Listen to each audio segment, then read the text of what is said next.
What is up, y'all? It's your girl, Brand New, and I'm back in a motherfucking building. This time I'm back for a recap of Real Housewives of Atlanta. This is season 11. I will have the episode in the description.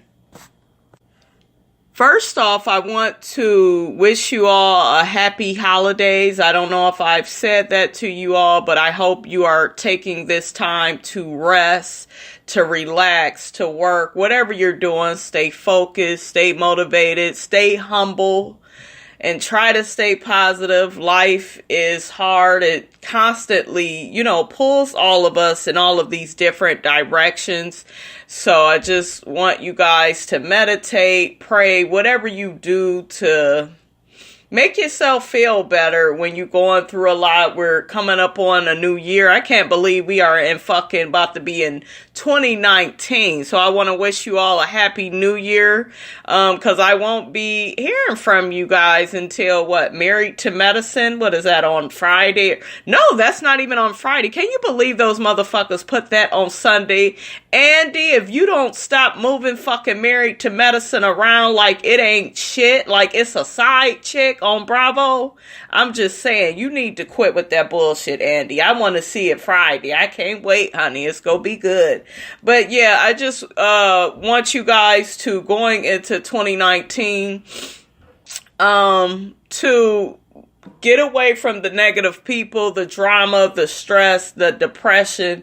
Get away from any person or thing or job that does that to you, because you cannot be great when you are in the wrong fucking environment. I'm going to just tell you guys that. So I just want to give you that. And let's get on with the motherfucking review, honey. Okay, so the ladies are back from their trip. They show Eva and her family, and I like what they were saying at the table. I believe they were saying, I am grateful. I love people that give their kids little quotes and little inspirational things to say. So I thought that was cute. They showed NeNe talking to her assistant about the new swag boutique website. And she's basically letting him know he needs to check that out. The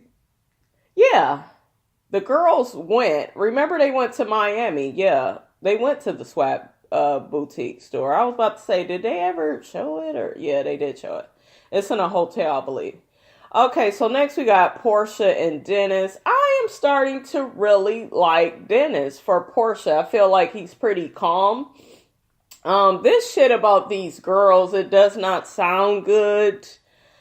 I just hope that Portia doesn't get the baby and then she has to get a divorce. That's kind of my biggest fear and worry for Portia. But other than that, I was sitting up here looking like, and Portia was never like my favorite or nothing like that. I've always liked her, but she was like never like my go-to person the way NeNe and Phaedra is for me.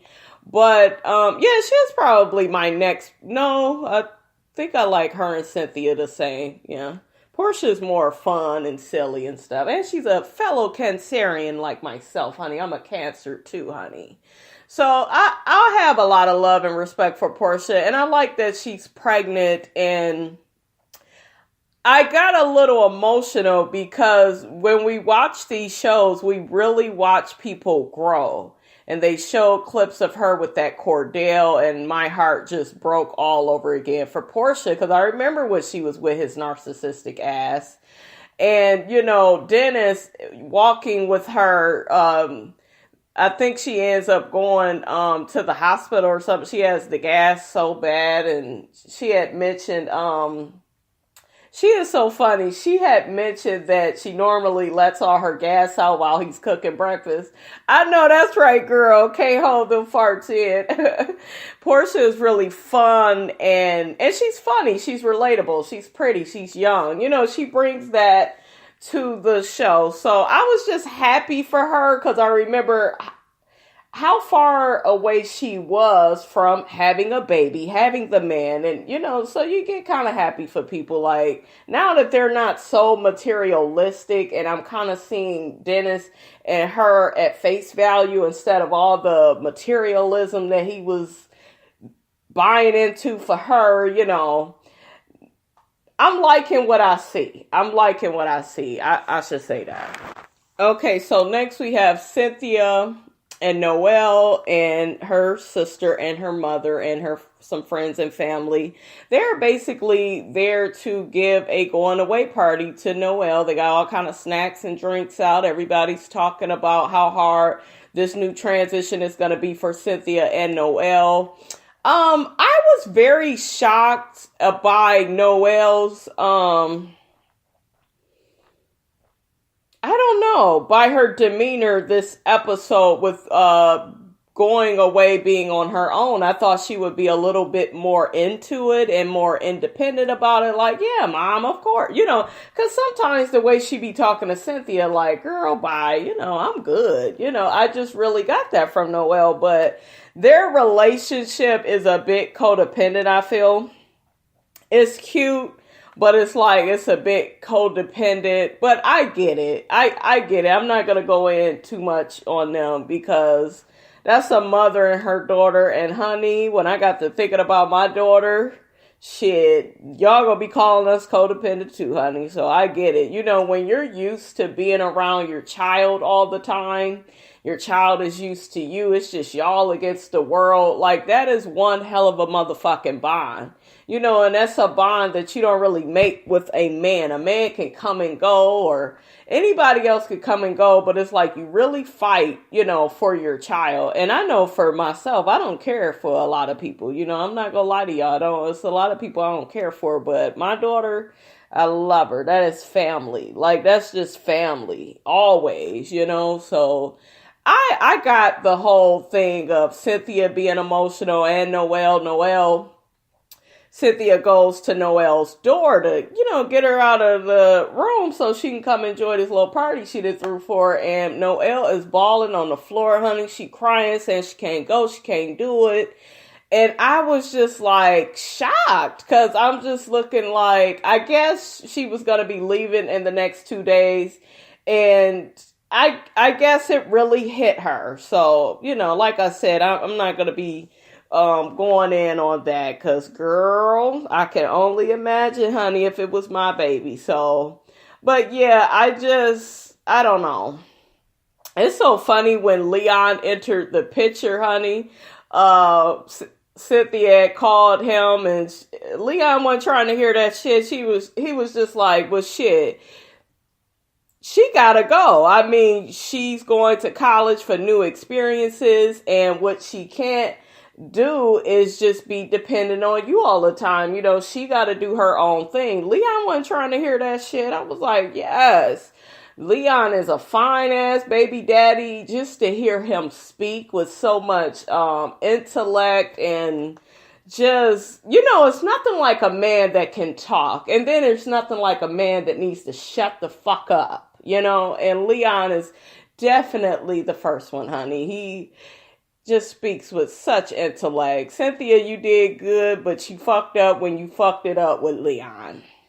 I'm just saying, I don't know. I just really like him with Cynthia. If you can't get back with Peter, Cynthia, then I'm going to need you to try to work it on out with Leon. And you can probably always slide back in there. That is your baby daddy. Y'all connected for life, honey. Shit. That's your baby daddy, girl. Sometimes it ain't wrong taking a few steps back, honey, if it looked like Leon on that side. I'm just saying. NeNe looks so fucking pretty. I think I posted it on last week's episode. No, I didn't do it for the episode. I did it for one of my Real Housewives of Atlanta bonus videos. And she had on that brown in that confessional with that blonde bob. I said, bitch, you better show them why you are queen of Real Housewives of Atlanta, honey. I know y'all NeNe non-lovers. Y'all ain't gonna want to hear that shit. Anyways, next they show NeNe. Oh, before we move to NeNe, Cynthia calls NeNe because NeNe is on her way to the party for Noelle, and Cynthia's like, girl, don't come. Noelle is tripping, she's all on the ground crying, and NeNe is like, she ain't trying to hear that shit either. She's just like, she gonna have to get up and go. Shit, this is the time for her to meet people, and she gotta go. You gonna have to talk her into it. We gotta push our children, and I was all with it. I love you, Noelle, but get your ass up out of here. That way, Mr. Mike Hill can come over when he need to, emptying the nest. Well, it won't, it's going to be some good and bad with that. I'm just saying. Okay, what did I tell y'all about that damn Bryson? His ass is lazy as shit. NeNe calls him because his ass is supposed to be on his way there, and he, if you don't get your big ass up here, nigga, put that damn sandwich down, go help your damn mother, okay? Shit, I knew that motherfucker. NeNe, you gonna have to really push. I thought that both of her sons was in culinary school. They don't really talk about that, but I would rather they bring that up, or is that still true? Like, that boy, he probably could cook. I'm not trying to even be funny, so they need to show that shit, because both of her sons, they just kind of make her look bad. I feel like they're lazy or something. I'm just saying. Okay. Next, we got passive-aggressive ass Candy. Mama Joyce, Candy's old storyline coming back. And we got this situation with Todd. Let me just first say this. I like Mama Joyce. I know I go in on her, but I like her old evil ass because she's funny. She's shady. She's entertaining, damn it. She is the most interesting person in Candy's life, in my opinion, besides her kids. I'm just saying, that Mama Joyce is she's an old evil bitch. She couldn't be my mother because the bitch would have been cut off. I'm just saying. Anyways, Candy addresses Mama Joyce about the shit that Mama Joyce said to Portia about Candy making lemonade out of a lemon because Todd is a lemon. And, basically Mama Joyce was implying that Todd struck gold when he got with Candy, meaning he doesn't bring anything to the table. Y'all know that has been the growing theme of this relationship that and even I joke and shade. I know that Todd makes money though. I know he make money moves. I know he do. But yeah, it's basically that whole thing of Candy just making the best, making do with Todd, but shit, Todd was a producer on this show, wasn't he? Yeah, he was a producer on this motherfucking show, so the nigga was doing something, driving a Range Rover. He was making money moves. He didn't have what Candy had, but shit, Candy can't help. She's a powerful fucking woman, so I don't know. I just feel like that was petty of Mama Joyce to do that and then do that in the company of Portia. This is shit that happened, last season?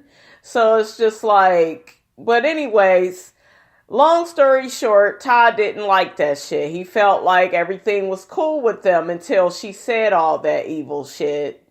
And Mama Joyce backpedals like a motherfucker calling Candy a lemon and shit. And, I was just saying, you a lemon and you made lemonade and he a lemon. Girl, bye. You was shading that man. And it was so funny. Candy said, well, Todd was making 6 figures. And here go Mama Joyce. You was making 7. I mean, I'm just saying, I'm just looking like, Mama Joyce, it's not that you don't like Todd. You don't want to share Candy's money with anybody else. That's just what it is. She's one of them mothers that she don't want you to have no man. She don't want you to have no man, and she would rather you be with a man that has money and treating you all crazy. Because I bet you Todd, besides that, them threesomes they have, that I feel makes their relationship very questionable to me. Todd is a better man to Candy than T.I. is to Tiny. I mean, we don't really be hearing shit like that about Todd doing nothing on Candy. So, like, how is he not a good man. You know, it's not always all about money. It's not. You know, it's like, long as he's treating her right, as long as he's respecting her, he done got old lady off the ground. Candy was just like, well, can't you just give him his props? You know, like, and that is commendable. You know, they got a couple of more locations opening up, so Todd is handling his business, you know? So he's a great partner for Candy. I don't care for Candy. And sometimes I don't care for the shit that Todd say or do. I didn't like when he was coming for Phaedra when Apollo went to prison. I didn't like that. But other than that, I really don't have too much of an issue with Todd. But yeah, Mama Joyce was trying to be shady because she don't want that girl to have no man. And Candy just kept trying to laugh it off with that passive aggressive bullshit that she does. Like, girl, stop laughing and start giving this bitch some space. If you don't want to cut her off, give this bitch 50 feet. Then she said that she had some award ceremony and she wanted Mama Joyce to come. Mama Joyce is out in these streets kicking it with her girlfriend. She ain't got time for Candy. Hell no. I mean, all you have did is just give this woman money. You know, you are a cash cow to her. So she ain't really interested in going to no award show. Shit, she trying to live her life.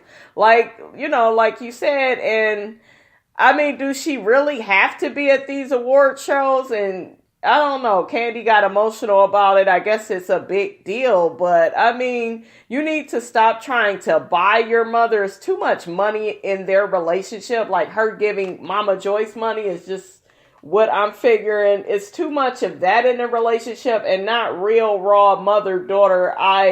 I'm here to celebrate your accomplishments and I'm happy for you. But she ain't happy for you. She ain't got no respect for your relationship because she would treat you differently. She would show up to your damn performance. Or not performance, but your award ceremony. You know, she would have showed up for that.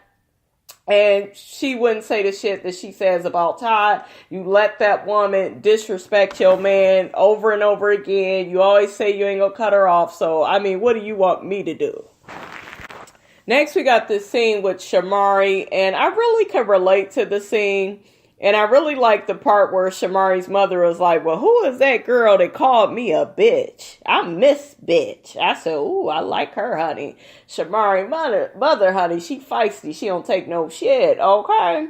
But yeah, I like their whole dynamic. You know, she was basically giving Shamari props for doing a good job with the twins, and she's been through a lot with the twins, and they reflected on how Shamari grew up. The mother had to work a lot, you know, as did a lot of our parents, you know, working 2 and 3 jobs to make ends meet. Shamari's mother regrets not being there for her and being at work all the time, and, you know, she said she wished she could have did it differently now that she's looking back, but, you know, she just feels like Shamari still turned out good, and Shamari did turn out good. Shamari says that she wants at least her to be around, her husband or her mother to be around for her children. That way they never feel alone or abandoned. And I agree. I feel like if you are in a position where you definitely could do that, I feel like you should. You really should be there for your kids. That way you're watching them and not hearing other shit from other people watching your children, you know, because people don't be watching children like that. So I do think it's important for one parent to at least be there, honey. Okay, so next, Eva has invited NeNe out to look at wedding dresses, and NeNe thinks it's a good idea to invite Marlo. NeNe, why you caping so hard for Marlo and her fashion, but not Tanya? And where the fuck is Tanya? Y'all need Tanya on this show. I want Tanya to carry a peach. I don't think she's boring no more. I'm really interested in Tanya. I think she's very attractive. I think she's very nice and sweet, but she looked like she'd get your ass together. Y'all need that. And I do detect a little bit of jealousy from both NeNe and Marlo of Tanya for some reason. Anyways, NeNe brings Marlo along to look at some wedding dresses with Eva, and Eva's just like, well, damn, is NeNe trying to punish me because I ain't invite her to my bachelorette party? And Eva lets us know that she feels really bad that she didn't invite NeNe. And I'm just like, why is y'all all making this shit a big deal? This is not a big deal, Eva. If you did not want NeNe's ass at that party, you figured NeNe would be too fucking busy. And she is. I mean, I don't feel like you need to feel bad about that. I don't even like that the girls came at her about that. Portia had even brought it up too, like, well, you didn't invite NeNe and you invited me because you're closer to her age, fucking Portia. Dingbat, you know, like, I don't like how the girls have been ganging up on Eva, and I know y'all gonna say, well, Eva be backpedaling. She has backpedaled a couple of times, I will say that, but at the same time, I think the consensus is that these girls make a big deal out of things that Eva don't see as a big deal. She don't see it as to be picked apart and speculated and just made a big deal. Like, they do that with every little thing you say and do. I know how women operate myself, and I get highly frustrated. Eva reminds me of myself. You know, that part of me that just hangs out with men or be with my man or, you know, have my male friends and, a few female friends is cool, but I don't do a lot of women like that, because like the women on this fucking show, I couldn't do it. I don't know how much money they would have to pay me to be on this motherfucker. They just make a big deal out of everything. Anyways, Marlo makes a comment to Eva as she's trying on the dresses, and Eva looks so fucking beautiful. That fucking Eva Marcel, that bitch is pretty. That is an old pretty bitch, just like Cynthia. Two fucking pretty bitches. And it's just crazy how Marlo always comes for Eva, but Eva looks way better than her. Like, I cannot stand women like that. Marlo looks like a man compared to Eva. And I'm proud of Eva because Eva looks like even more feminine than when she was on Top Model. Like, she's really come into her own. She was very androgynous, I felt, back in the day, which is fine. But, we like to see some growth and some evolution, and Eva has did that. But yeah, Marlo makes a comment about how Eva needs to lose 10 pounds. Did she say 10 or 20 pounds? Yeah. And I'm looking like, Eva looks good. She just, had the baby, she said 13 weeks ago. So shit, Eva looks good. She want to have an extra few pounds, then she could get away with it. Your man looking ass can't do that though, Marlo, okay? That was so funny that NeNe was just like, Marlo, you don't need to be talking about nobody weight. You be going to the damn gas station, getting damn lollipops, potato chips, ice cream sandwiches, pickles. Like, she went on and on and shit. I was cracking the fuck up. Cause Marlo, honey, it looks like you picked up a bit of weight too. I'm just saying, honey. Next, they show Portia getting her ultrasound. Look at me, I can't even say the damn name. Y'all, I am licking on this Jolly Rancher lollipop. This shit is this is what it is, honey. I need more candy in my life, honey. Brandy should have more candy, honey. Anyways, Portia is at the doctor and she's getting an ultrasound. Damn. She's getting that done. And Dennis, the doctor uses one of the tools to put in Portia's vagina to look at the baby. And then Dennis was like, does that have a condom on it? And then Portia said, yes, Dennis, that's what a condom looks like. And the doctor was like, well, I know y'all don't know nothing about no condoms because look at what situation y'all in. Thought the whole situation and setup of that was just cute. Funny, cute, lighthearted. Portia's going to make a great mother. I feel like Dennis will be a great dad. And we'll just see how it plays out, honey. You never know when these people get together, honey. You just never know. Next, we have Cynthia and Noelle. They are moving Noelle into her dorm, and Noelle is eating Oreos, honey. You can tell she's getting nervous. Cynthia like, well, girl, let me really hook up your room. That way you don't feel that nervous about the situation. And then it was funny, Cynthia put a lot of work in, to making the room look good. And Noelle is just like, Mom, I'm tired. Cynthia, like, what the hell you tired from? I'm the one that did everything. I know that's right, Cynthia. Next, we got NeNe and Greg. NeNe and Greg have invited his sons over. Is it me, or did them motherfuckers look like they could be extra members of NWA, LBC, West Side? I mean, I just really got a California vibe from them, and some of them are handsome. Like, Greg, you was busy, honey, making all them kids, honey. Y'all notice how that damn NeNe, she is just like me, honey. When somebody have a whole bunch of kids, I say basketball team, football team. I say it, honey. But yeah, they pretty much just talked to all the guys in the family. Even Bryson was there. Y'all know that one that just can't get his shit together, honey. Baby mamas, just the ghetto son. Ghetto. Brent, he the lazy son, I heard both of them are in the damn culinary school. Can we know more about that, NeNe? Like, damn.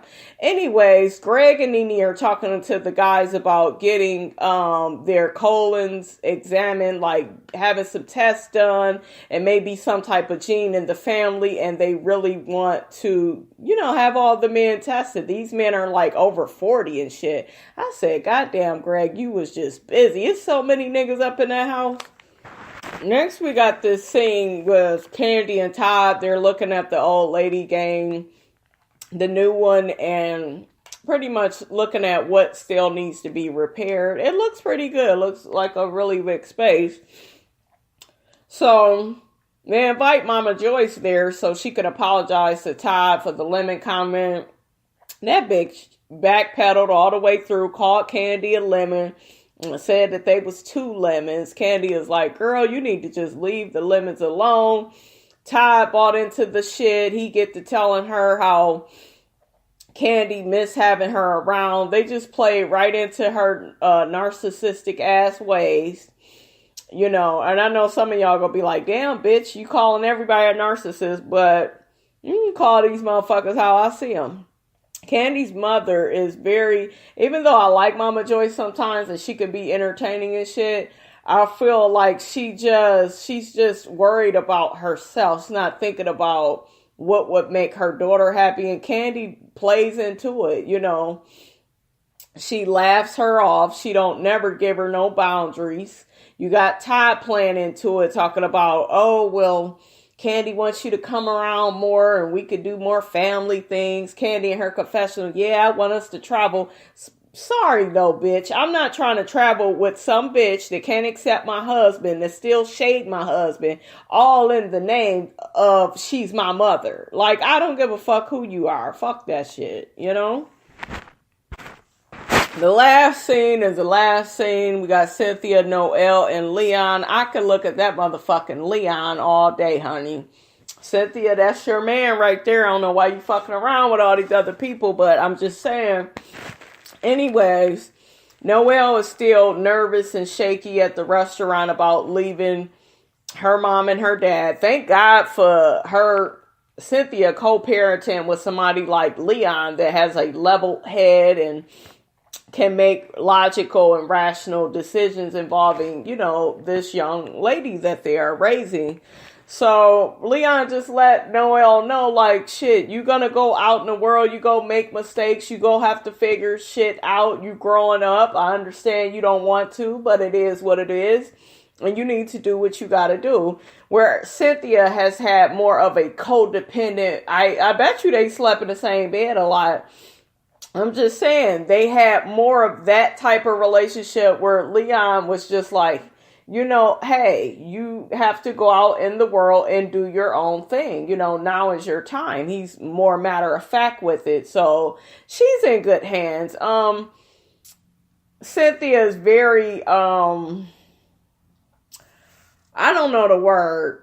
I really, all I could say is I could see there's some codependence there, but Cynthia's not a bad parent though. It's not bad at all. It's just, I think Cynthia parented that girl like that because of how she was parented by her mother. She probably didn't get all of, a lot of people, if they wasn't raised with the foundation, they really try to overly provide that and secure that for their child. And at the end of the day, I mean, what's wrong with that? You know what I'm saying? At least she fucking loves the girl. So I'll give Cynthia a break on that. But she needs to kind of back and let the girl fly. She'll be fine. But yeah, they get to calling the Uber, and Noelle is starting to cry, and Leon is just looking like, girl, if you don't get your ass in that Uber, they telling the man to wait. Noelle keeps hugging Cynthia. You know, Cynthia has built that codependent relationship with her. But at the end of the day, I know that Noelle's in a new city and state, and it's new to her, and, you know, but she'll be fine. She was reaching out into the car and, you know, like she want to hug him again. And then the car took her off. So it was a sad scene. But like I said, Noelle's a smart girl. They did a good job with her. She'll be fine. Honey, I cried. When they showed all those memories of Cynthia and Noelle growing up, honey, that shit touched my motherfucking soul. That shit touched my heart. I was crying. I thought that was so cute how they went back like that. And we got to see Cynthia and Noelle, you know, really grow together. You know, Cynthia was so young. Noelle was so young back then. And now she's this young woman about to spread her wings. So it's really nice watching these kids grow up. All right, you guys, that was the show tonight. What did you think about the show? It was very uneventful. I really like the episode, but at the same time, I like when all the girls are together, and they will be together soon. I'm thinking next episode. But I enjoyed this episode. It was fun. You know, ladies just got back from out of town, but, you know, they got to report back to their daily lives, honey. We all have to do that, but, you know, it was an okay episode. Don't forget to like, comment, and subscribe. And I have ebooks, you guys know, on Amazon. Somebody had the nerve to ask me where the hell my ebooks at. They are on Amazon under Brandy Robinson. Put my name in and you could choose the title that you want to look at, honey. All right. So don't forget to like, comment, and subscribe. Make sure you do that. I will check you guys out later. And I think the next time you will hear from me, we will be talking about the Married to Medicine reunion part 2. I didn't get to do a live for that or Real Housewives of Atlanta. I apologize. I was more tired than what I thought, and I had company over, so it's hard to do my lives. But I couldn't really do a live for that part 1 of Married to Medicine because I felt like they ain't really give us nothing until like the fucking end of the episode. So we'll see if I do a live again. I got to think about it. And first I got to see the episode. I got to be motivated to really go in. And hopefully if Dr. G is going to be on there, I will, you know. So I'll check you guys out later. Happy holidays. See you all, 2019, honey? How you doing? Okay.